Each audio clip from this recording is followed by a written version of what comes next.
effectivement, ça m'a ramené à la lenteur, ça m'a permis de gérer des choses que j'ai pas eu le temps de gérer pendant ces 3 ans. Ça a été difficile, ça n'a pas été que facile, ça a été beau parce que j'ai fait plein de rencontres, je me suis re-rencontrée moi-même en quelque sorte et j'ai accepté que je créais quelque chose de nouveau et que pour ça, il fallait que je sois indulgente et bienveillante avec moi-même. Hello, moi c'est Léa et j'aime inlassablement questionner ce qui m'entoure et montrer que l'écologie, c'est d'abord une question d'émerveillement. À travers les incroyables parcours des personnes que j'invite à mon micro, j'ai à cœur de vous parler d'amour, de quête de sens, de résilience, de liberté et d'écologie. Bref, autant de sujets qui donnent du courage et qui montrent que le monde bouge et souvent dans la bonne direction. Tout de suite, je t'invite à plonger dans ces visions du monde un peu différentes de celles auxquelles on est habitué, mais qui peuvent nous faire tellement de bien. Lorsque notre corps et notre esprit sont surmenés par les injonctions à toujours faire plus, aux signes physiques et à l'épuisement s'ensuivent la dépression. C'est ce qu'a vécu Louise pendant ses années de thèse, alors même que ses recherches la passionnaient. C'est alors directement après l'obtention de son doctorat que celle-ci a tout lâché le temps d'un mois, en solitaire et en vélo, de Belfort jusqu'au fin fond du Finistère, pour renouer avec l'environnement, les gens et elle-même. Partir pour guérir, se comprendre et partager dans des écoles ce qui la fascine, à savoir les conséquences des éléments naturels au changement climatique. Dans cet épisode fabuleux, nous discutions de résilience, de rencontres, de la nécessité de dégager du temps pour faire ce qui nous anime profondément et même de géographie physique et environnementale, qui est la filière d'études de Louise. De cet épisode, je retiens bien évidemment beaucoup de choses, mais surtout que la bienveillance se cultive sur le temps long pour être heureux et en bonne santé, que ce soit envers nous-mêmes ou bien envers notre planète. Salut Louise, je suis super contente de te rencontrer comme je te l'ai dit. Tout d'abord, je voulais te demander comment tu vas, tout simplement. Salut Léa, le plaisir est partagé et je vais bien et j'espère que toi aussi.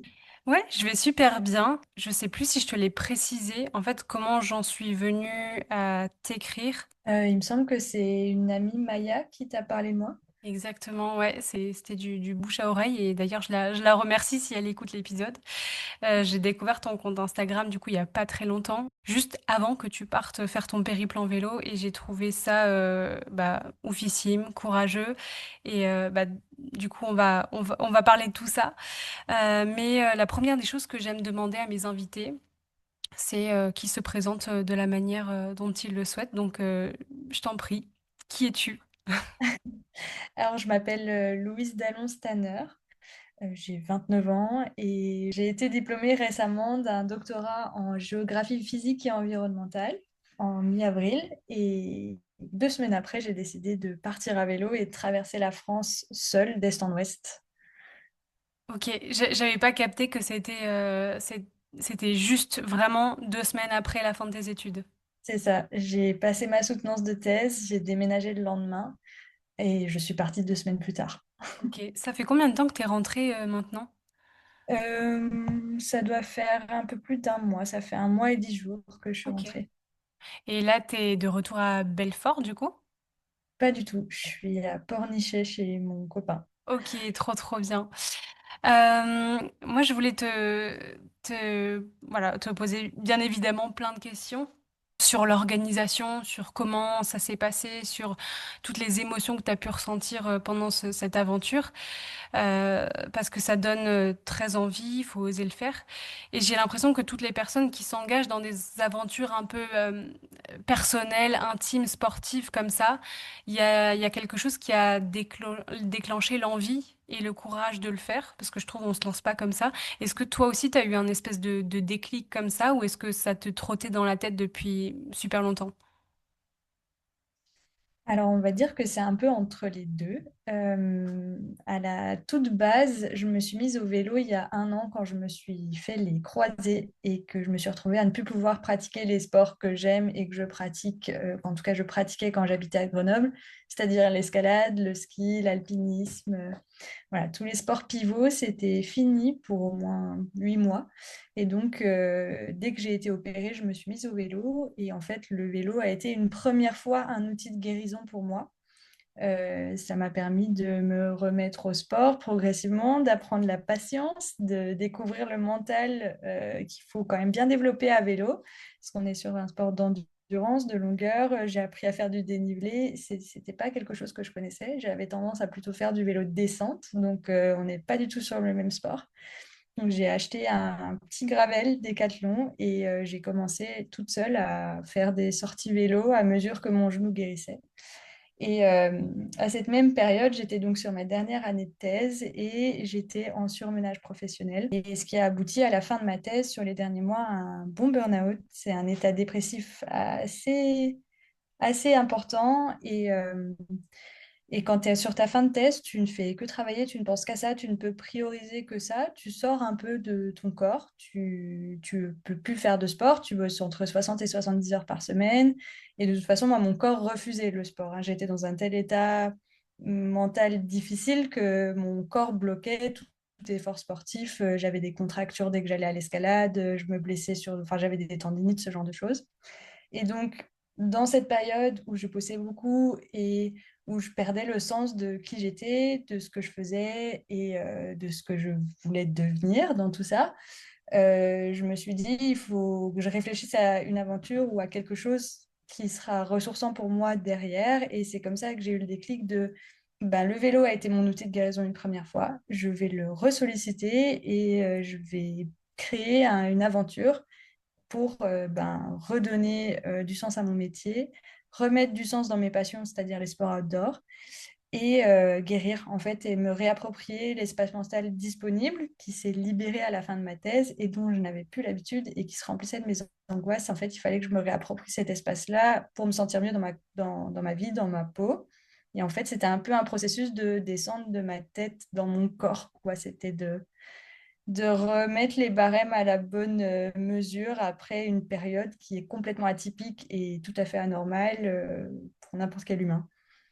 Ouais, sortir vraiment du côté juste rationnel des études et renouer effectivement avec son corps, avec les sensations, etc. Je comprends tout à fait et je t'avoue que bah, avant cette interview, je me suis renseignée un peu sur cette aventure et ce qu'il y avait autour de l'aventure que tu as traversée. Je crois que tu as été sollicité par plusieurs médias, des médias locaux, et je crois que c'était il n'y a pas si longtemps, tu avais mis un extrait d'une interview dans ta story, et qui disait, enfin, tu disais que tu regrettais que les adultes desquels tu étais entouré quand tu étais enfant, il t'est pas assez parlé du stress, de l'anxiété qu'on pouvait ressentir ben, pendant les études, pendant la vie d'adulte, pendant le travail, etc. Enfin, je pense que c'est lié à ce que tu es en train de dire. Est-ce que tu peux nous en dire plus là-dessus? On va dire que j'ai eu de la chance d'avoir une famille et un quotidien dans mon enfance qui était tout à fait correct, aimant et bienveillant. C'est vrai qu'on a tendance à vouloir protéger les enfants à tout prix des émotions négatives, etc. Sauf que ben, c'est aussi dans l'enfance qu'on apprend l'importance de ces émotions-là et le fait qu'elles existent et comment les gérer. Et en fait, moi, avec mon statut, pour les enfants, j'ai encore un statut mi-adulte, mi-enfant. Voilà, quand je leur dis je sors de mes études, ça paraît pas si inaccessible, en tout cas pour des grands enfants. Euh, et je me dis, ma place en tant qu'un peu aventurière, mi-adulte, mi-enfant, qui vient leur exposer pourquoi je suis partie, parce que je me sentais pas bien dans ma tête, parce que je me sentais pas bien dans ma vie professionnelle, etc. Et ben, j'ai vu en eux que ça pouvait faire écho sur leur thématique à eux, notamment une petite fille qui m'a posé beaucoup de questions et dans laquelle je me suis beaucoup reconnue. Donc en fait, c'était un échange à double bénéfice. Moi, j'essayais de leur apporter euh, une honnêteté d'un point de vue adulte, émotionnel un aperçu que l'aventure est accessible à tous et à toutes si tant est qu'on a envie de le faire et, euh, et qu'on en a les moyens, bien évidemment. Et eux, ils m'ont permis de me reconnecter avec l'enfant que j'ai été. Donc, c'est pour ça que j'ai exprimé, dans le cadre de cette interview, j'ai dit, en fait, les enfants, ils ont besoin d'adultes pour leur montrer que Oui, il y a des adultes en colère, il y a des adultes angoissés. C'est important parce que leur permet à eux de comprendre qu'ils ont des angoisses, qu'ils ont du stress ou pas. Il y a des enfants qui ne sont pas stressés, hein, comme il y a des adultes qui ne le sont pas non plus. Oui, pour moi, c'est important et c'est quelque chose que j'ai réalisé sur le fait que j'ai pas du tout réfléchi. En revanche, avant de partir, c'est quelque chose dont je me suis rendu compte au contact des enfants et des gens en général, on va dire.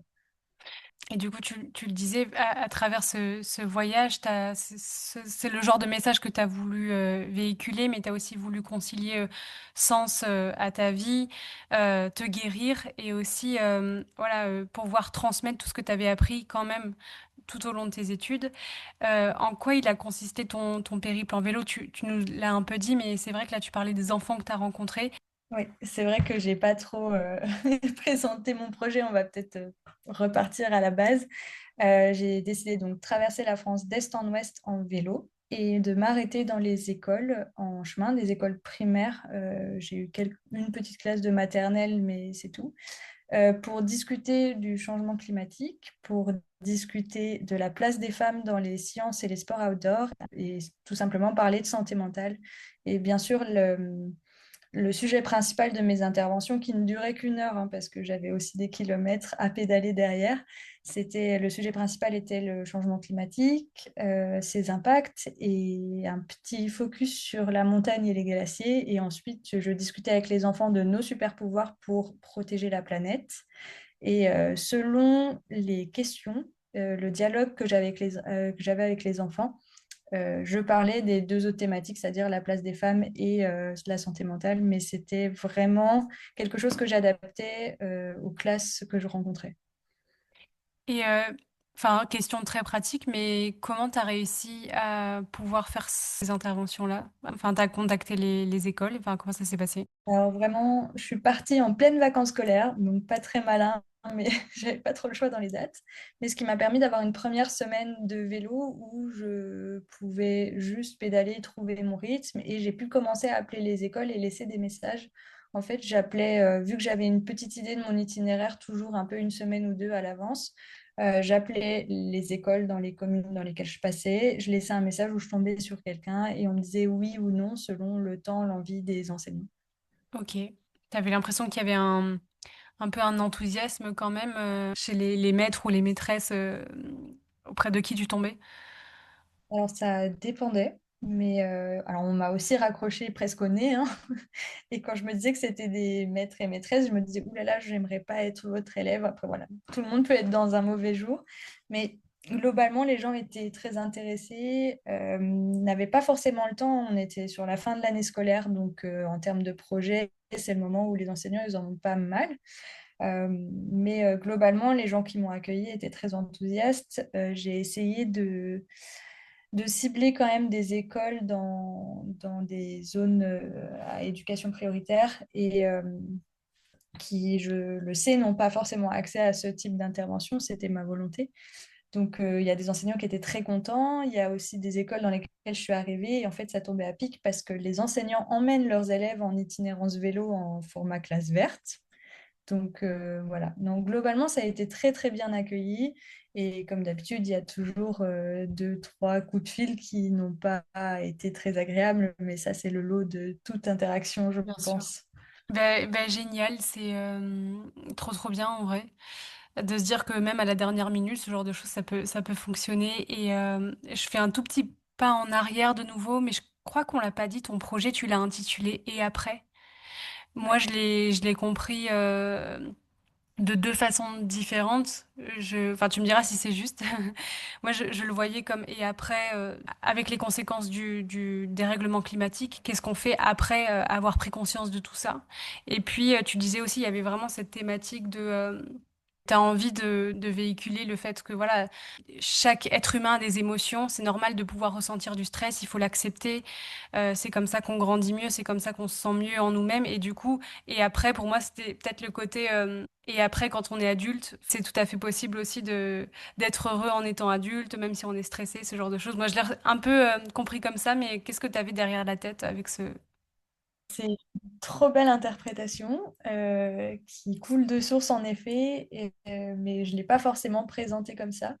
Quand j'explique pourquoi j'ai nommé mon projet et après point d'interrogation, c'est un peu en partant de cette histoire de burn-out et la, la- la période de thèse a été vraiment difficile pour moi, surtout sur la fin. Je ne me retrouvais pas dans mon approche des sciences et de la recherche, en tout cas dans le cadre de la recherche que j'ai fait pour ma thèse. Je me suis sentie très immobile, très frustrée, très en manque de liberté sur ma vie perso comme ma vie professionnelle. Je me suis sentie presque perdre mon identité et ne plus être dans quelque chose qui correspond à des valeurs fondamentales et non négociables pour moi.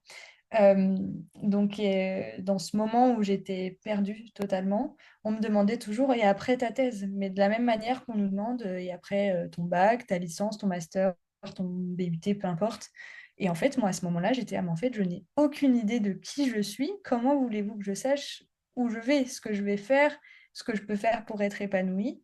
En fait, là, il me faut du temps pour savoir justement dans quelle direction aller pour savoir ce que je veux faire après.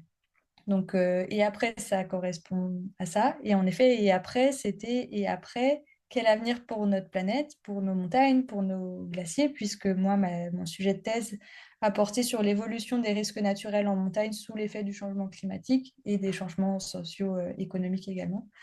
Et donc, j'avais ce besoin et une envie de communiquer, vulgariser et d'aller au contact de différents publics. Ça a commencé par les enfants, mais je garde en tête l'idée d'aller sur d'autres publics à terme. Mais en effet, et après, c'est rigolo parce que tout le monde, à la fin de mon projet, me disait, bon, bah, on n'ose pas te poser la question, mais du coup, et après qu'est-ce qui se passe, quoi? Et c'est vrai que ton interprétation de l'émotionnel et après l'âge adulte, le passage dans la vie active, parce que c'est vrai que je sors de ce cycle sécurisant des études, même si j'ai été évidemment salariée chercheuse sur ces 3 dernières années, c'est un peu le saut dans le grand bain aussi. Et après, est-ce qu'on peut être heureuse en sortant d'un burn-out, d'une période compliquée, d'une perte un peu d'identité et de sens dans ce qu'on aime? Moi, il y a vraiment toutes mes vérités absolues et mes certitudes bien ficelées qui se sont mais complètement effondrées et c'est quand même très perturbant. Mais j'aime beaucoup ton interprétation Ok. de ce sujet-là. Et justement, ce début d'après, tu l'as commencé avec ton voyage en vélo. Est-ce que tu sens que c'était un bon début d'après? Franchement, c'était un excellent début. Je pense que j'ai un peu monté ce projet. En fait, on rend son manuscrit de thèse 2 mois avant sa soutenance de thèse, qui marque vraiment la fin de ton doctorat. Et donc, j'ai commencé à monter ce projet qui me trottait dans la tête, hein. Évidemment, comme je te l'ai dit, je pouvais que prioriser ma thèse, mais j'ai un peu survécu en faisant des listes de ce qui me passait par la tête et ce voyage s'est monté progressivement de côté. Et dès que j'ai eu de l'espace, je l'ai monté, j'ai tout fait pour que ça fonctionne et que je puisse partir. Euh, Pardon, j'ai perdu la question. Non, je me demandais si t'étais effectivement contente d'avoir Oui, organisé ça et de l'avoir fait. oui, oui. Donc c'était top parce qu'en fait, il y avait ce processus que je suis en train d'essayer de, pas d'anéantir, mais j'essaie de revenir dessus, mais j'étais toujours dans le mouvement. Tu bosses beaucoup, tu prépares un projet, tu pars sur ce projet. Donc effectivement, ça m'a ramené à la lenteur, ça m'a permis de gérer des choses que j'ai pas eu le temps de gérer pendant ces 3 ans. Ça a été difficile, ça n'a pas été que facile, ça a été beau parce que j'ai fait plein de rencontres, je me suis aussi re-rencontrer moi-même en quelque sorte. Euh, j'ai pas fait la paix avec la vie, avec ce qui s'est passé. J'ai fait la paix avec ce qui restait et j'ai accepté que je créais quelque chose de nouveau et que pour ça, il fallait que je sois indulgente et bienveillante avec moi-même.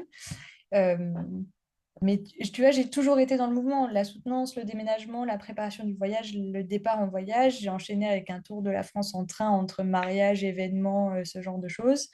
Et là, justement, je suis en train d'essayer de briser le cycle et de réapprendre à ne rien faire.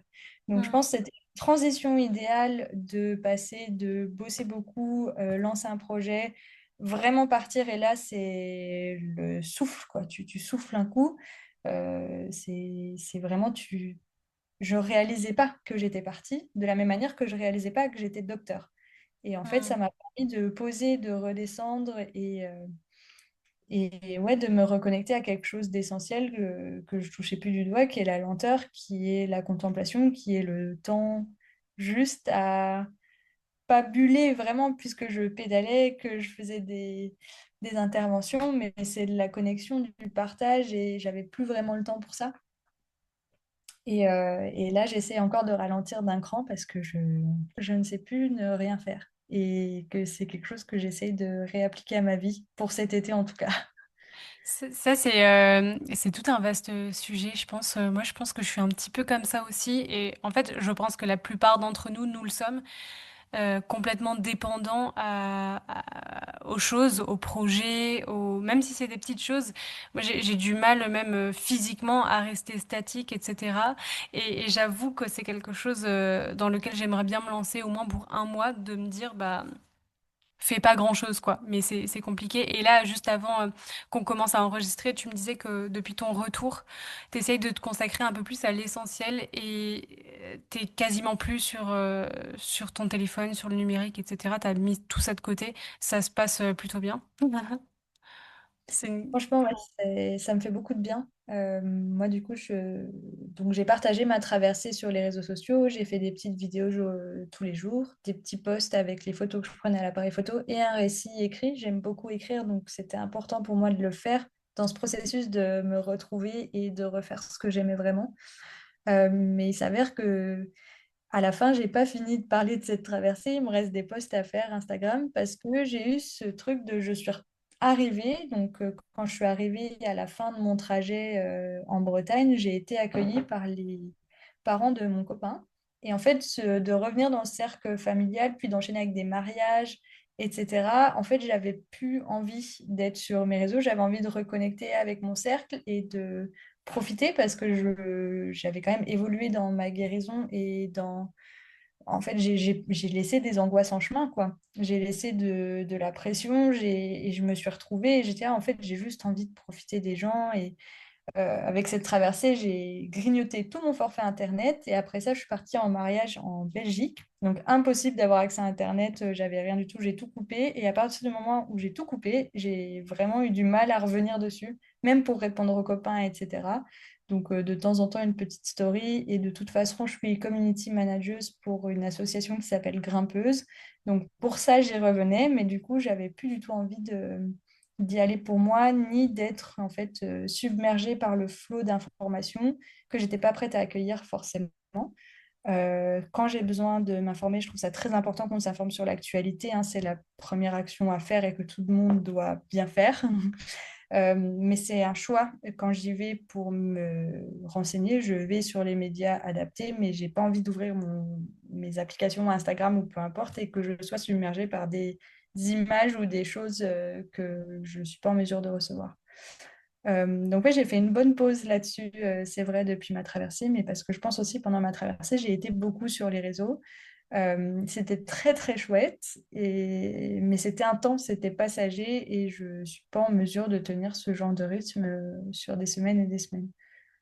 Ouais, ouais, je suis assez d'accord et je pense des fois aux influenceurs ou aux influenceuses qui arrivent à tenir le rythme, non pas pendant des jours, des semaines, des mois, mais pendant des années. Et, euh, et ouais, enfin, moi, je sais que ça m'est déjà arrivé de...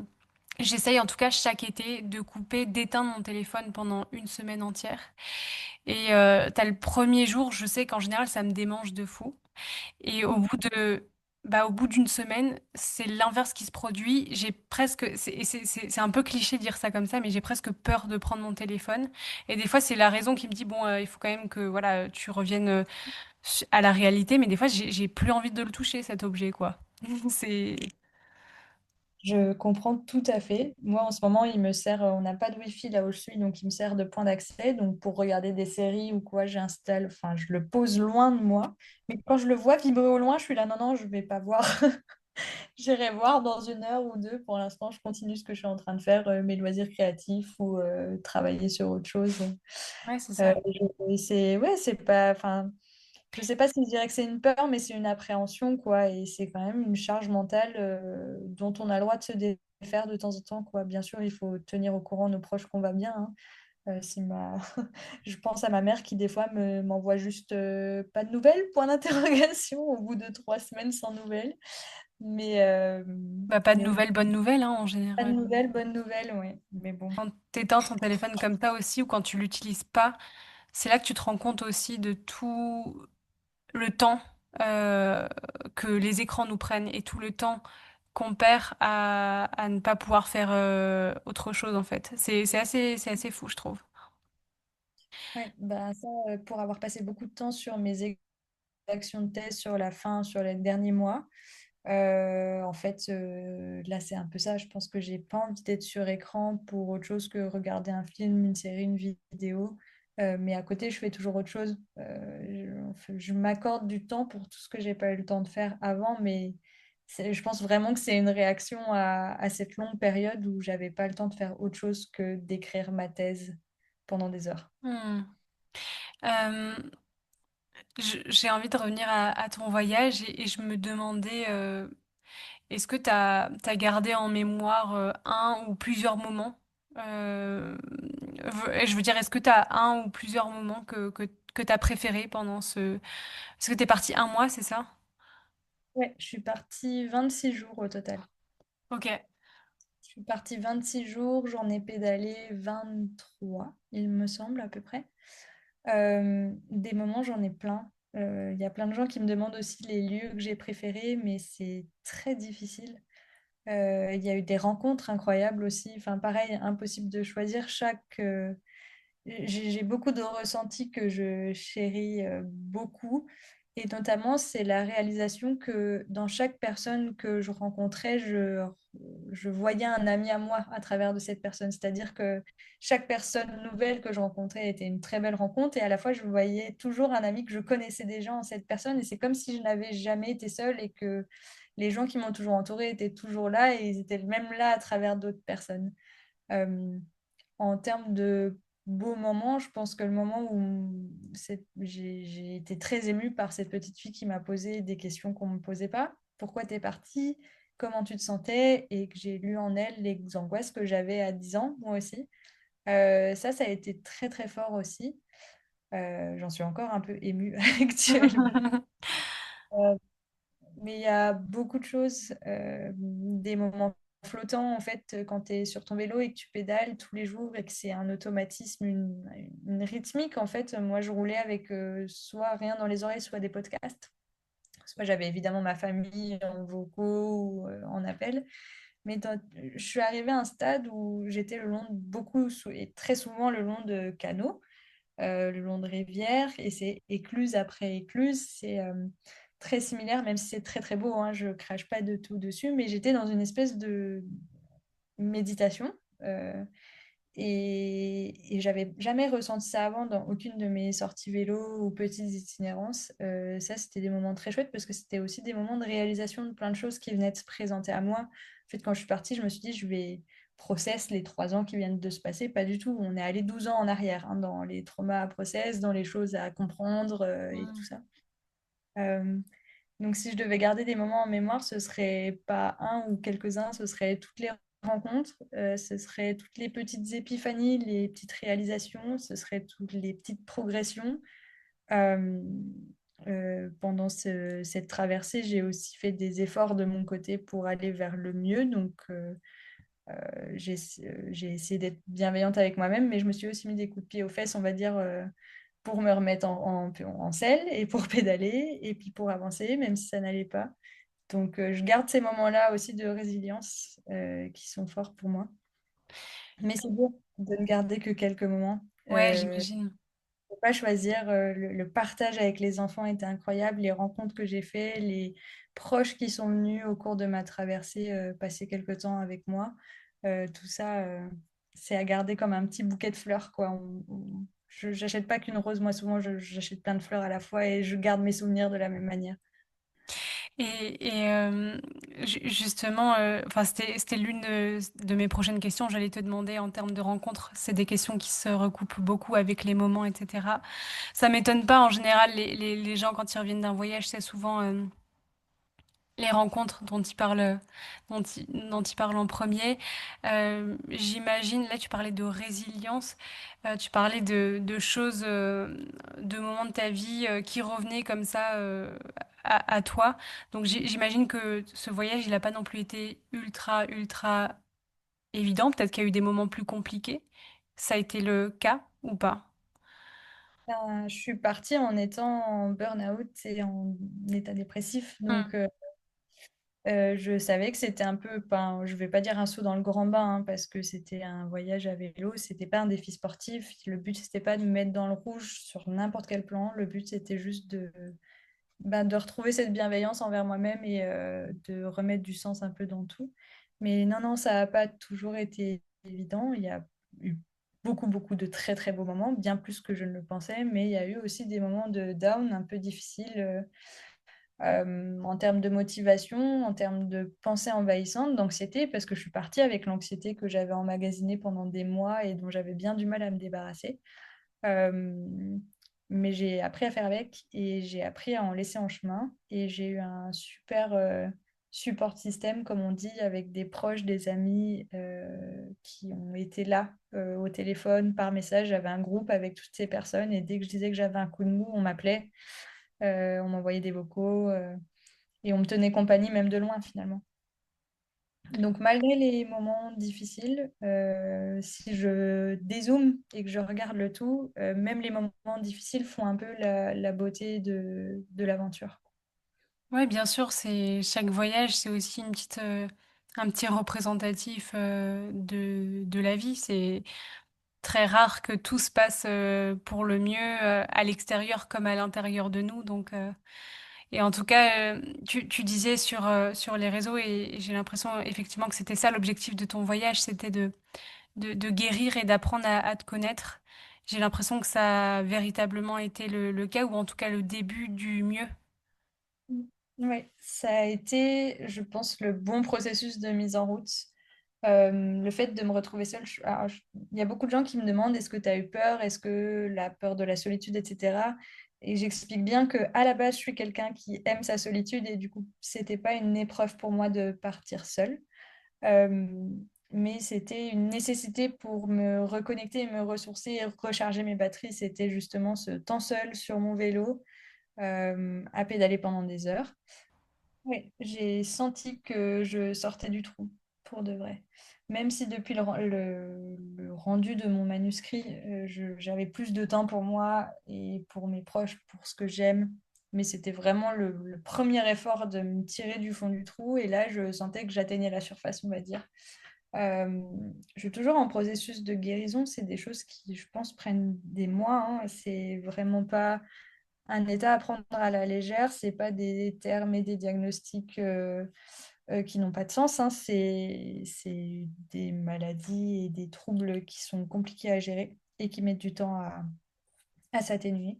Mais oui, oui, j'ai senti que le voyage m'a je suis partie en me disant j'ai pas d'attente. Oui, certes, je le fais pour aller mieux, pour remettre du sens, etc. Mais je me suis dit, en fait, le but, c'est pas d'avoir des attentes, c'est de voir ce que ça donne. Et en effet, ça a donné que je me suis sentie mieux et que ça m'a mis dans une bonne dynamique et ça m'a donné aussi quelque chose. Je ne suis pas sortie de ma thèse et puis ensuite, j'avais plus rien. Je me suis donné quelque chose à quoi m'accrocher, un objectif pour avancer. Et même si c'était en douceur, avec pas tant de kilomètres, pour beaucoup de gens m'ont dit ah, ça va, tu roules pas très vite. Et j'étais ah, ben, en fait, c'est pas le but, pas une course. C'est plutôt un long périple vers le mieux, vers les autres. Euh, mais oui, en tout cas, ça a été un chemin vers la guérison qui a été efficace. Une bonne remise en marche, on va dire. T'as l'impression d'avoir appris de nouvelles choses sur toi ou sur même ta vision des choses qui t'entourent. Je pense que le plus gros de ma personnalité et de mes certitudes a été ébranlé avant ce voyage, mais que ce voyage a un peu tout remis à plat, quoi. Alors, je suis désolée, je vais utiliser des métaphores de géographe, c'est-à-dire que quand tu as une crue dans un torrent, tu as les sédiments au fond qui sont beaucoup charriés, on appelle ça du charriage.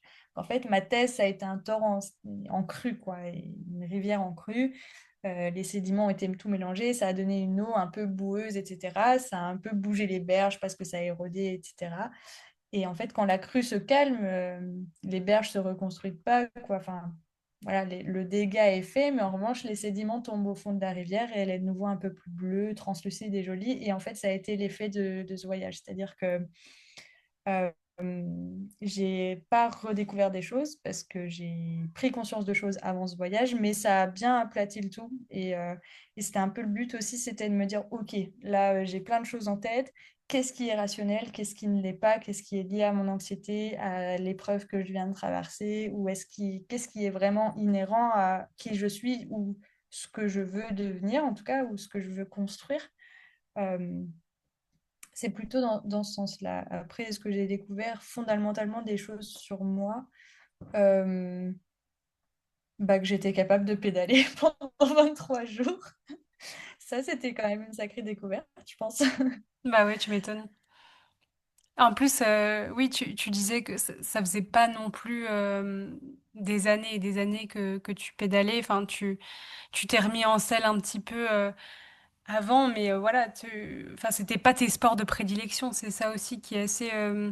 Enfin, moi, je suis assez admirative de ça, quoi. Ben, c'est ça, je me suis mis au vélo en février-mars, peut-être mars-avril 2024. Hmm. Mais avant ça, je faisais pas du tout de vélo de route ou de vélo en itinérance, etc. Euh, Après, comme je dis, je fais pas de défis sportifs. Je n'aime pas me mettre dans le rouge dans n'importe lequel de mes sports, hein. Le but pour moi, c'est le partage, la contemplation, mais pas du tout la course au sommet ou au stade. Euh, mais c'est vrai qu'avant de partir, du coup, j'avais pas fait de sport depuis pas mal de temps avec la fin de ma thèse. Et j'avais un peu cette appréhension aussi de me dire, mais mince, alors, surtout avec mon genou qui avait été opéré il y a un an, je me suis dit, je vais avoir des tendinites dans tous les sens, ça va être compliqué. Et en fait, là où j'ai bien fait de m'écouter, c'est que j'ai fait que des petites étapes. C'est-à-dire que ma plus grosse étape, ça a été 90 km, je crois, ce qui est déjà beaucoup. Mais par exemple, les premiers jours, j'ai fait que 30-40 km. Et l'avantage, c'est qu'au mois de mai, il commence à faire jour très longtemps. Donc en fait, je pouvais partir le matin tranquillement à 8-9 heures et pédaler jusqu'à 20 heures si j'en avais besoin. Et puis si ça n'allait pas, je m'arrêtais. En fait, je Hmm. prenais une pause. Et là où aussi peut-être que j'ai appris quelque chose sur moi, c'est qu'à un moment, je me suis retrouvée très très fatiguée après 40 km sous la pluie. Et j'étais avec une amie et on s'est dit non mais là c'est pas possible, on prend le train de Amboise jusqu'à Tours, donc sur la Loire à vélo. Et je me suis retrouvée dans ce train et mon ami me rejoignait plus tard. Et je me suis retrouvée un peu seule et je me suis sentie très coupable.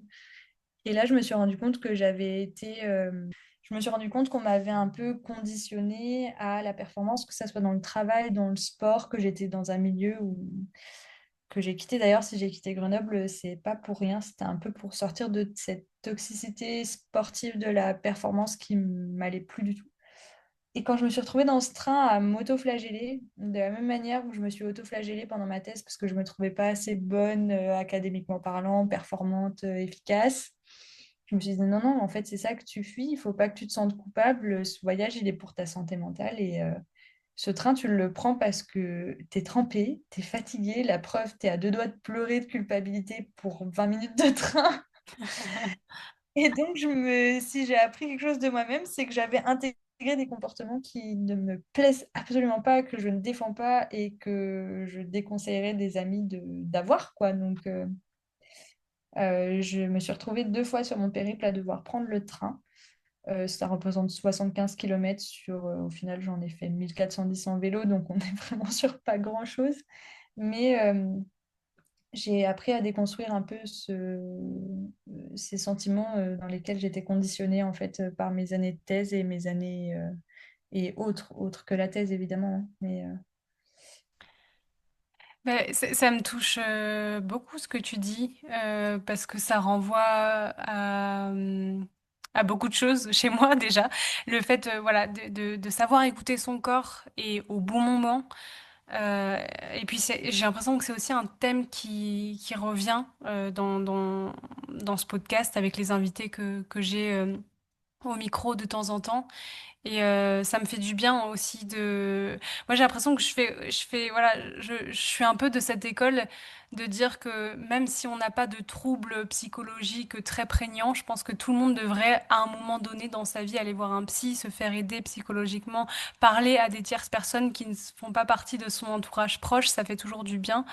Et j'ai l'impression que moi, ma thérapie, c'est un peu les gens que je rencontre dans ma vie de tous les jours, mais aussi via les discussions que je peux avoir dans ce podcast, c'est extrêmement touchant et ça fait écho notamment à un épisode que j'ai enregistré avec l'éco-aventurier Florian Fiquet, du coup, qui est en train actuellement de faire un tour de France à pied. Tour du monde en France, c'est lui qui fait ça? Exactement, c'est ça. C'est Ok. l'intitulé, c'est le Tour du monde en France. Et lui, il avait déjà commencé, donc toute cette aventure, elle avait commencé pour lui lorsqu'il a fait l'Hexatrek. Donc il est parti en Alsace, dans les Vosges du Nord, pour finir face à l'océan euh, dans le Pays Basque. Et lui, il disait qu'il avait des problèmes de genoux aussi. Je me demande si c'était pas une histoire de ligaments croisés et que juste avant de partir, il recommençait à avoir certaines douleurs et il se disait mais comment est-ce que je vais pouvoir faire tous ces kilomètres avec un genou qui me fait autant souffrir et en fait dès les premiers kilomètres euh, être plongé comme ça dans la nature, faire ce projet pour lui-même et savoir écouter son corps, et ben en fait ces douleurs du genou elles sont complètement parties et je trouve ça, je pense que mentalement et ouais c'est fou de savoir sortir de ce contexte de performance. Donc, merci de rappeler tout ça. J'aurais voulu aussi parler alors, du contenu de tes études. Tu disais que tu as fait un doctorat en géographie physique et environnementale. Alors, j'ai un petit peu cherché la définition, mais je pense que tu vas pouvoir nous le rappeler mieux que moi. En tout cas, ça a un lien avec l'évolution du climat de notre planète, il me semble. C'est d'ailleurs ce dont tu essayais un petit peu de parler pendant ton périple. Est-ce que tu peux nous dire ce que c'est la géographie physique et environnementale avant tout? Alors, gros morceau. Alors, moi, j'ai fait des études en géographie et aménagement du territoire. Donc, si on veut discuter géographie, moi, je dirais qu'en fait, c'est un peu toutes les disciplines quand on considère la variable de l'espace. Donc, en fait, moi, c'est ce qui m'a convenu dans ces études, c'est que j'avais devant moi plein de disciplines à explorer. J'avais besoin de cette pluridisciplinarité pour me garder en haleine. Et en fait, ça a été des études un petit peu, on va dire, qui répondent à toutes les questions que tu te poses enfant. Mais alors, pourquoi les nuages se forment? Comment? Pourquoi la rivière, elle coule? Et puis, pourquoi la ville, elle se construit comme ça? Pourquoi les gens se comportent comme ça? Parce que tu passes de la sociologie autant que par la géologie, la climatologie, l'hydrologie, etc. Donc voilà, la géographie, c'est très très large. Dans nos études, on se spécialise progressivement vers quelque chose. Moi, je me suis spécialisée sur les risques naturels. J'ai travaillé sur les risques inondations dans mon département de naissance, qui est le territoire de Belfort. Puis après, sur les risques en montagne à Seillac et à Grenoble, donc on parle plutôt des Alpes. Et pour finir, même, j'ai travaillé sur le risque cyclonique à Marie-Galante. Pour finir en thèse sur l'évolution des risques en montagne à Val-Louis-Pelvoux, qui est une commune des Écrins, pas très loin de Briançon. Et là, si on resserre l'entonnoir encore une fois, j'ai fait ce qu'on appelle de la géohistoire. C'est une discipline qui a l'interface entre la géographie et l'histoire, qui va utiliser des méthodes, outils, concepts de chaque discipline. On met en commun pour avoir des résultats un peu plus systémiques et holistiques, c'est-à-dire qu'on prend la vision en gros, on prend pas juste une boîte, on regarde toutes les boîtes qu'il y a autour et qui s'embriquent, on va dire. Donc, bien sûr, dans ma géohistoire telle que je l'ai appliquée, il y avait beaucoup plus de géographie puisque je suis géographe. Mais en fait, j'ai établi une grosse base de données qui recensait tous les risques naturels, c'est-à-dire avalanches, crues, chutes de blocs, risques glaciaires, etc. Tout ce qu'on peut avoir en termes de risques naturels en montagne. Sur 420 ans, donc de 1600, 17e siècle, jusqu'à 2020, j'ai abouti à 2131 événements Et à partir de ces données-là, j'ai fait des statistiques et produit, alors j'ai produit la méthode et j'ai produit quelques statistiques. Et en fait, le but, c'est de comprendre, on prend cette base de données, mais on n'analyse pas que ça, hein, ça n'a aucun sens si on n'analyse que ça. On prend aussi l'évolution du contexte biophysique, donc c'est le contexte environnemental, naturel, et l'évolution du contexte socio-économique. Parce qu'il n'y a pas de risque s'il n'y a pas d'humain, s'il n'y a pas d'enjeu, s'il n'y a pas d'infrastructure, etc. Donc, on est obligé de considérer ces trois blocs, on va dire, ensemble pour analyser les tendances en termes d'évolution des risques en montagne euh, et mieux anticiper les changements à venir avec le changement climatique. Parce que l'avantage de ma période d'études sur 400 ans, c'est qu'elle englobe un climat très froid à la fin de ce qu'on appelle le petit âge glaciaire au début de ma période jusqu'au milieu du 19e, puis un réchauffement naturel et ensuite accéléré par le réchauffement anthropique. Donc en fait, ça m'a permis de voir déjà des tendances. Après, il y a bien évidemment d'autres effets, notamment les effets de source, c'est-à-dire qu'on ne recense pas aujourd'hui les aléas naturels comme on le faisait au XVIIe, hein, évidemment. En 1600, si un bloc qui tombait sur une maison, on le notait, mais si un bloc qui tombait ailleurs, on ne le notait pas. Tandis qu'aujourd'hui, on va avoir tendance à tout recenser. Mais voilà, globalement, la géographie, en tout cas telle que je la pratique moi, elle est liée au risque naturel sous l'effet du changement climatique. Mais la géographie, c'est super vaste et j'ai des collègues qui bossent sur plein de sujets différents. Euh, Souvent, quand je dis que je fais de la géographie, on me regarde en me disant ah, quel enfer, c'était nul au lycée. Quand j'en parle avec, je sais pas, des gens de l'âge de mes petites sœurs, on va dire, c'est un peu la bête noire. On l'a tous eu, hein, les schémas du bac, les trucs comme ça. Mais en fait, j'explique que même moi, j'y serais pas allée, j'y suis tombée un peu par hasard. Et en fait, ça a été une source d'intéressement assez intense. Et c'est pas la géographie telle qu'on la connaît au lycée, c'est vraiment l'étude de tout ce qui nous entoure, pour être très global, on va dire. Ok. Et typiquement, est-ce que c'est quoi les débouchés en termes de métier en faisant ça? Euh, alors, pour moi ou en termes en géographie en général? Après la thèse que tu as réalisée, qu'est-ce qu'il est possible de faire? Alors j'imagine on peut continuer dans la recherche, mais est-ce qu'il y a d'autres choses? Donc, en effet, tu peux continuer dans la recherche en faisant un post-doctorat. Tu peux aussi devenir maître de conférence si tu le souhaites et que tu fais les démarches. Après, tu peux aussi choisir, moi, c'est ma grande réflexion du moment, c'est est-ce que je veux prendre un poste d'enseignante entre-temps, que ça soit à la fac ou pas d'ailleurs, hein, parce qu'il suffit d'être titulaire d'une licence pour être remplaçant à l'éducation nationale, c'est-à-dire en collège ou en lycée. Mais tu peux aussi aller travailler en collectivité et être chargé de prévention des risques dans un département, une mairie, un syndicat de rivière. Tu peux travailler à l'Office national des forêts, notamment dans le service de restauration de terrain en montagne. Euh, c'est On va pas dire qu'il y a énormément de débouchés, puisque quand tu fais une thèse, c'est que tu as poussé ta spécificité assez loin. Mais en fait, la thèse, si tu veux faire un post-doctorat qui n'est pas tout à fait dans ta discipline, c'est tout à fait faisable. Donc, tu peux aussi diversifier par des post-doctorats tes sujets de ton emprise, on va dire, scientifique sur différents sujets. Euh, mais voilà, globalement, les débouchés, en tout cas de mon côté. Après, comme dit, la géographie, c'est très vaste et selon ce dans quoi tu te spécialises, il y a plein de postes qui sont atteignables. Et typiquement, tu aimerais continuer dans ce domaine-là? J'en ai aucune idée.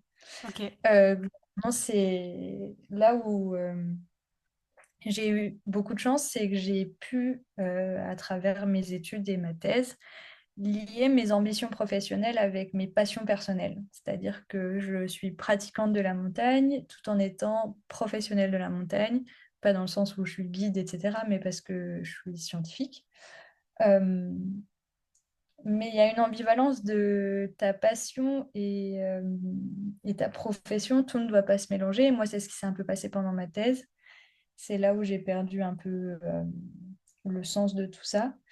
Et donc là, ma grande réflexion, c'est est-ce que je profiterai pas de la montagne quelques semaines par an plutôt que d'y travailler tout le temps. En fait, je parle, mais j'en ai aucune idée. C'est un peu la question qu'on me pose beaucoup en ce moment, mais je sais pas. Je sais pas si je veux continuer dans la recherche, si je veux faire une autre formation ou juste un poste lambda saisonnier. J'en ai aucune idée pour l'instant. C'est pour ça que je prends un peu de temps au chômage. C'est remettre un peu l'église au milieu du village. Je sais même pas si c'est l'expression adaptée, mais euh, là, je me suis retrouvée moi, mais j'ai encore pas trouvé le chemin que je veux prendre, ni l'endroit où je veux terminer. Je pense que ça va être un jeu d'opportunités aussi, hein. S'il y a le taf de mes rêves qui tombe dans les Pyrénées ou dans les Vosges ou ailleurs, je vais y aller, quoi. Mais je ne sais pas. Là, tout de suite, le processus de réflexion n'est pas du tout abouti. Et j'en parlais encore récemment avec des amis ou mon copain en disant je suis paumée, mais c'est pas grave, quoi. C'est qu'il y a encore un chemin de réflexion à faire et que ça viendra. Ouais, est-ce que en ne sachant pas ce qu'on a envie de faire comme taf, est-ce que c'est vraiment être perdu? Je suis pas forcément sûre. Je pense comme finalement ça retrace un peu tout ce que tu as dit, mais je pense que ce moment-là, c'est un moment juste de transition et qu'il va nous amener forcément si on sait s'écouter, à faire les choses qui nous plaisent et moi, c'est juste une question comme ça, hein. C'est parce que ça m'intéresse, parce que je vois un peu ce qui se fait et j'ai l'impression qu'il y a beaucoup de gens qui sont experts dans leur domaine et en général, ce sont souvent des, voilà, des domaines techniques ou en tout cas scientifiques et ces gens-là arrivent à s'extraire de ça pour faire beaucoup de sensibilisation et gagner un petit peu leur vie par rapport à ça. Je pense bien sûr à Heidi Sevestre, la glaciologue. Je pense à Emma Aziza, qui est hydrologue, qui fait beaucoup de sensi, de vulgarisation de conférences. Du côté plutôt économie, je pense à Timothée Paric. Est-ce que ce genre de choses, toi, enfin, je sais pas, est-ce que tu y as déjà songé? Est-ce que pas du tout? Est-ce que, je sais pas, ça pourrait être... On n'a pas encore de géographe de la physique enfin, physique et environnementale, ça pourrait être... Tu pourrais peut-être combler ce vide-là. Ben, dans l'idée, j'aimerais beaucoup. Là, le ressenti post-traversée à vélo et sensibilisation, c'est que c'est mon truc, quoi. Il y a un truc, enfin, je sais que je suis pédagogue, que le contact avec, que ça soit hein, dans les classes de primaire ou lors de mes conférences, ma soutenance de thèse, j'aime partager, sensibiliser et si je pouvais trouver, c'est pas des boulots faciles hein, et c'est pas hyper atteignable seulement si on en a envie, mais ce serait un peu mon job de rêve, ouais. Ce serait d'être mis sur le terrain, mis dans la sensibilisation, dans la communication, dans la vulgarisation beaucoup. Enfin, vraiment, ce serait, pour moi, c'est un peu le job de rêve, mais je le vois que comme un rêve et pas comme quelque chose forcément d'atteignable, quoi. Qui sait, peut-être que, encore une fois, les opportunités, les rencontres pourront te mener à ça d'une manière ou d'une autre. Pourquoi pas? J'aimerais beaucoup. Euh, D'ailleurs, du coup, tu disais que voilà, cette fibre peut-être de vulgarisation, de médiation scientifique, tu l'as déjà.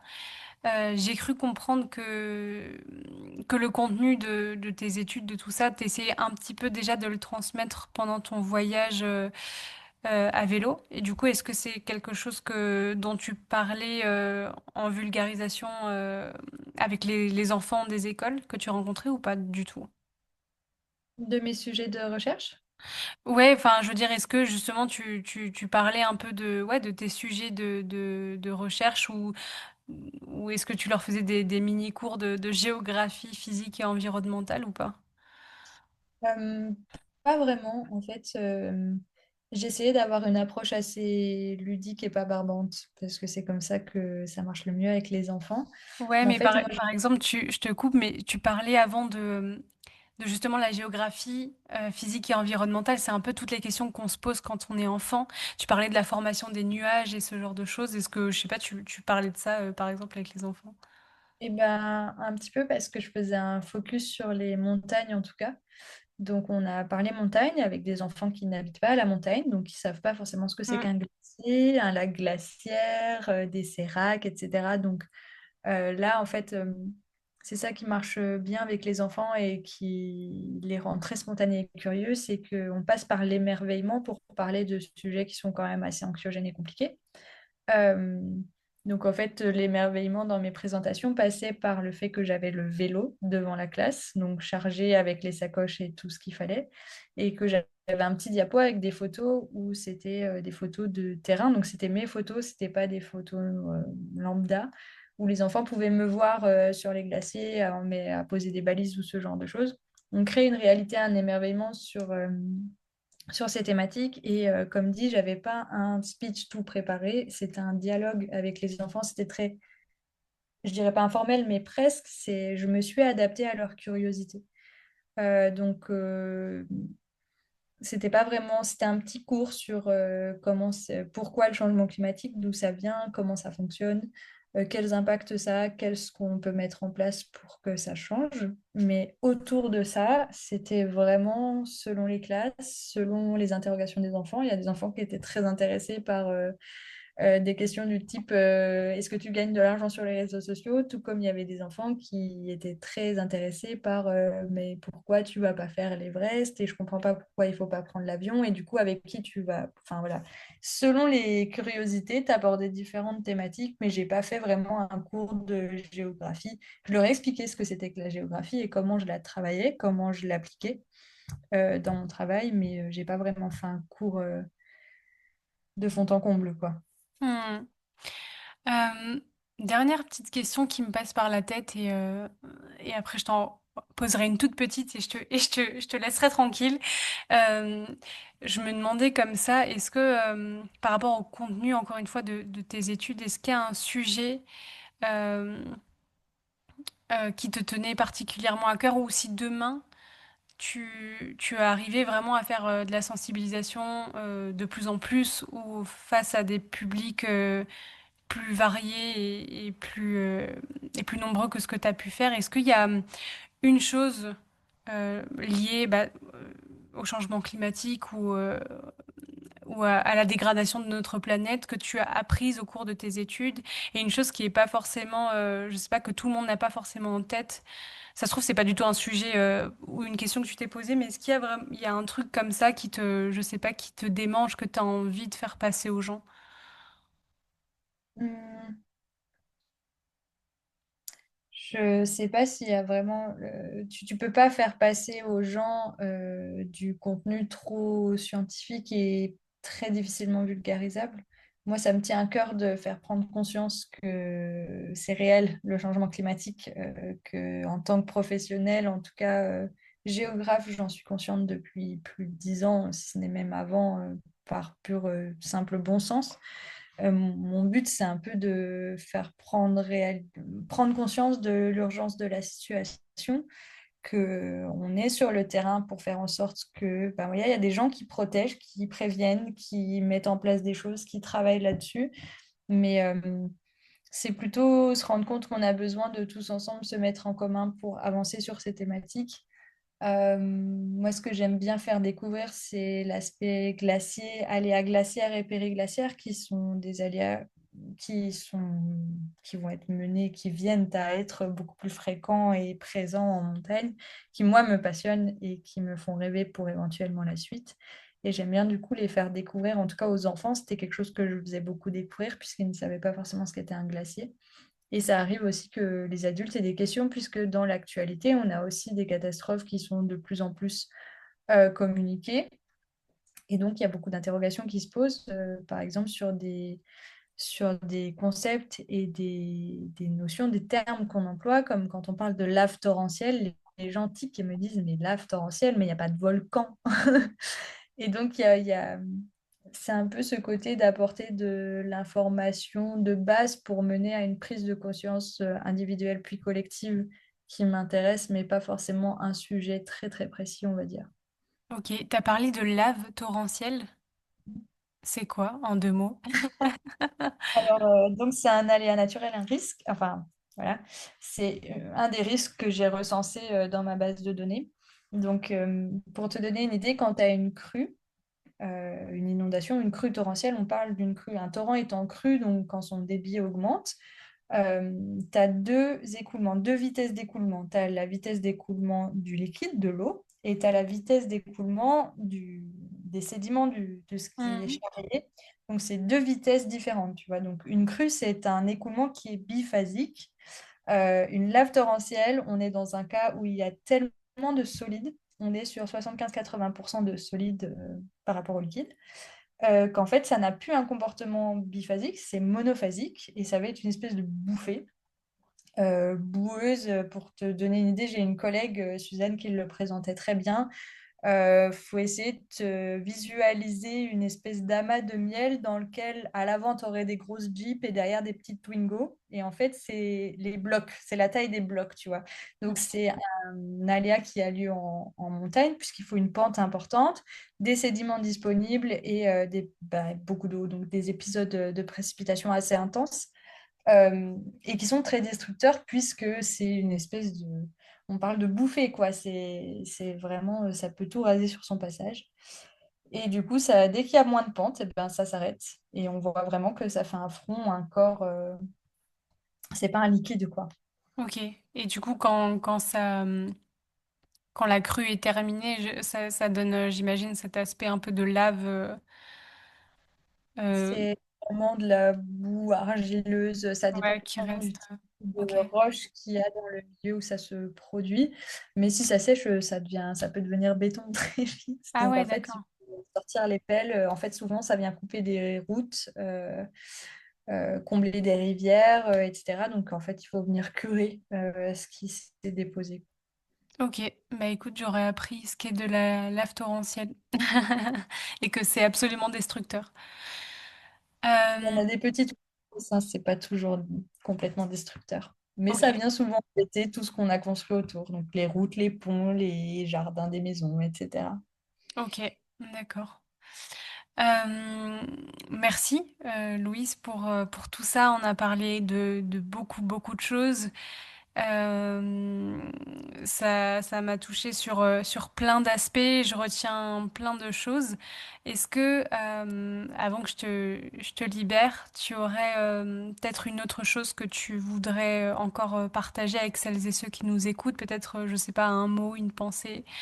euh, je sais pas, une recommandation culturelle ou peut-être un truc que tu voulais dire et qu'on n'a pas évoqué.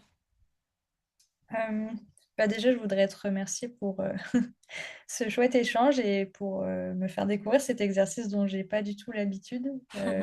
Tu t'en sors très bien en tout cas. C'est gentil. Ça m'a donné envie de te poser plein de questions, mais on était très centré sur mon aventure et c'est assez perturbant quand même, l'échange. Savoir parler de soi et c'est aussi tout un exercice, c'est vrai, j'avoue. Oui, oui. Mais merci beaucoup pour ça et pour l'intérêt que tu portes à tout mon parcours et mon aventure. Et si j'ai une recommandation, c'est soyez bienveillant et indulgent avec vous-même, quoi. Cherchez pas forcément à trouver la paix, faites la paix avec ce qui reste et acceptez de construire quelque chose de nouveau. On revient jamais à un état initial. Euh, Encore une fois, référence de géographe, mais quand une crue, une inondation a lieu, on ne reconstruit pas à l'identique derrière, c'est impossible et c'est pareil pour l'humain. Euh, c'est normal de changer, c'est normal d'aller vers quelque chose de nouveau, c'est normal de revenir sur des certitudes qu'on pensait complètement abouties et absolument immuables. Et c'est OK, et c'est même une belle preuve de résilience. Et dernière chose, c'est OK parfois d'en avoir marre d'être résilient, résiliente et fort, forte, parce que des fois, c'est juste trop compliqué et on n'est pas fait pour être résilient et résiliente tout le temps. Donc, oui, courage pour ceux qui traversent ça et ça finira par aller. Je vous le souhaite en tout cas. Bah, merci pour ça et ça m'a fait penser, j'aimerais faire un petit parallèle, c'est un petit peu bancal, mais tu parlais de ta métaphore de crue, d'inondation. Et j'aimerais rappeler que le premier risque lié au dérèglement climatique en France, ce sont les inondations. Et tout comme le stress, l'angoisse fait partie du lot quotidien de tout le monde. Donc effectivement, je te rejoins encore une fois. Acceptons nos émotions et traitons-les sainement, quoi. Bah écoute, merci Louise pour tout ça. J'espère que Belfort, c'est pas si loin que Strasbourg. J'espère que un jour, on pourra peut-être se rencontrer pour de vrai et continuer tout ce bel échange de vive voix. Merci beaucoup, Léa. Je te dis à très bientôt. À bientôt. Merci à toi d'avoir écouté cet épisode et si ce moment t'a plu et inspiré, je t'invite à le partager, à laisser quelques étoiles et un commentaire sur Spotify ou à faire une story Instagram en identifiant mon compte Léa-RTAG et celui de mon invité pour qu'on puisse te repartager. J'aimerais également remercier ma précieuse monteuse Héloïse Delcé pour son travail. En attendant de se retrouver, je te souhaite de continuer à écouter des podcasts du même genre et d'approfondir les enjeux évoqués dans mes épisodes. Je suis convaincue que cela fait du bien de se sentir éveillé sur toutes ces questions et d'en parler autour de soi. Alors, toi aussi, sème tes graines et vis ta vie avec du sens.